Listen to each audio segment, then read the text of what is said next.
Why don't they just fucking learn how to bench? Say, well, maybe you just don't know how to fucking bench. People need to quit fucking asking what they need to do exercise-wise until they reinforce their technique. Bench press.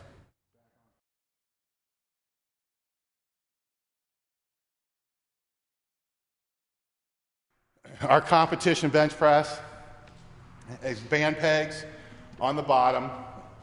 We also have, I call it a head cage, but it's like a roll cage. So if somebody misses the weight, and especially with benchers and power lifters today, if they miss a weight, you're talking somebody, we have bench presses in the 1,000-pound range, 900-pound range. Most of the guys you saw out today bench 800 pounds.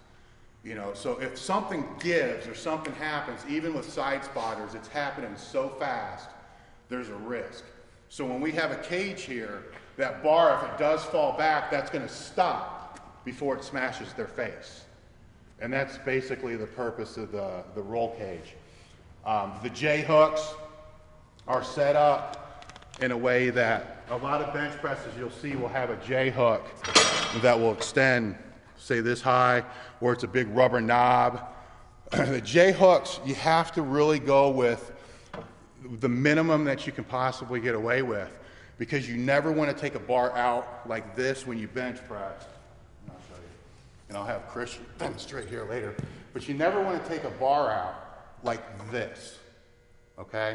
Because what happens is, if you do get your body set in the bench position here, where my back's tight and everything's tight, as soon as I do this, my shoulders just came out. Everything just flared out. So, you gotta have a J peg or a cup that allows you to pull the bar out. That way your lats stay tight.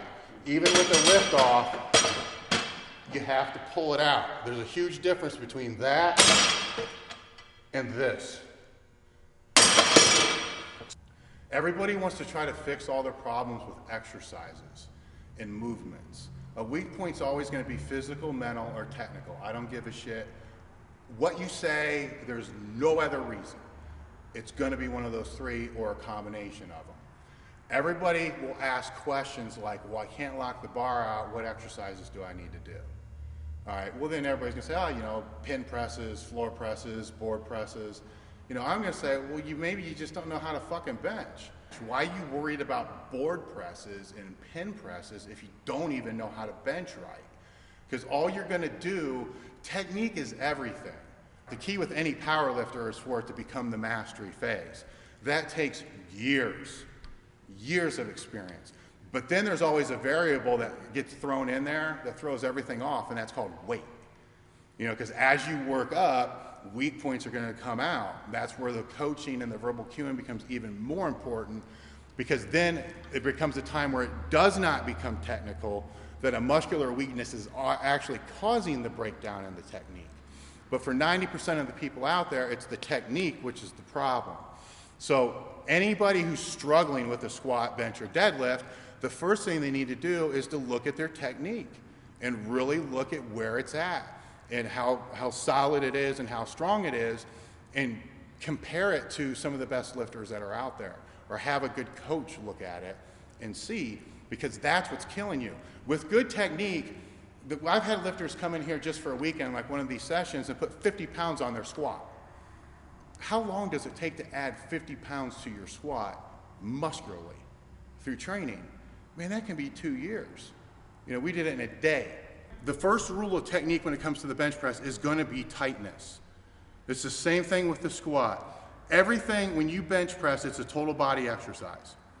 Everything has to be tight and contracted and stable. Nothing should move. When you see, you know, this stuff here, bars going like this, it's, what the hell are you doing? You know, a teaching aid that I use a lot of times in seminars is I'll ask people to put their feet on the bench and push their hips as high in the air as they possibly can. I got this from J.M. Blakely, you know, in this position here. When you do this, you feel tremendous amount of pressure on your traps and your upper back. Then I'll ask them, put your feet back on the floor, either with your feet out wide or under the bench, and find that same pressure. All right, you don't necessarily have to pull your shoulder blades insanely together. Your back has to be tight, and that has to be tight.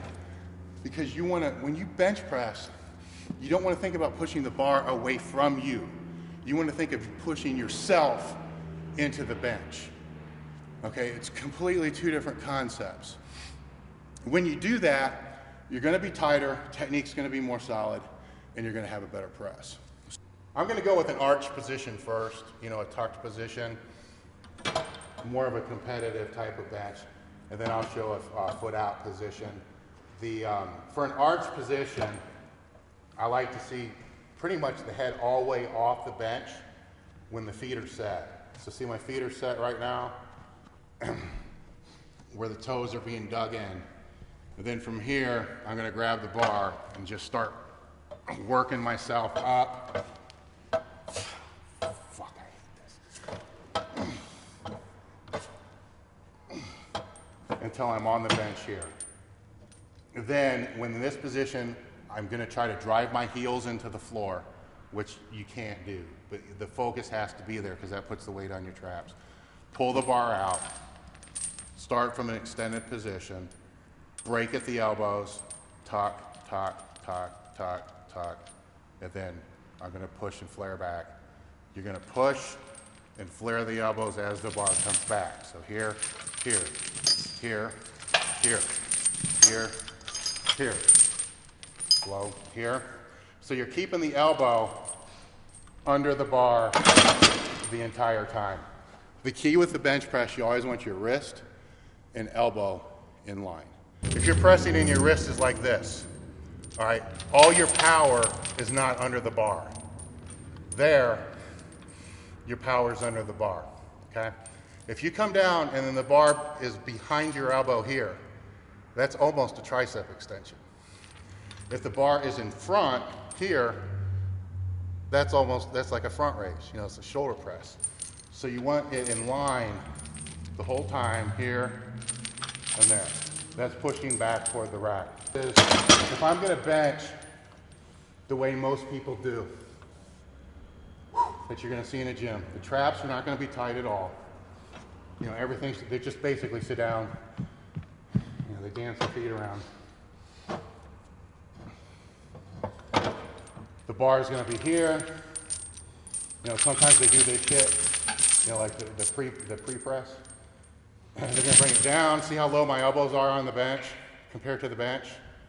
The lower those elbows are in relationship to the bench, the greater the shoulder strain. So they're going to go from here to here. Now, if you can kind of remember the distance that traveled and compare that, I'll keep my feet out.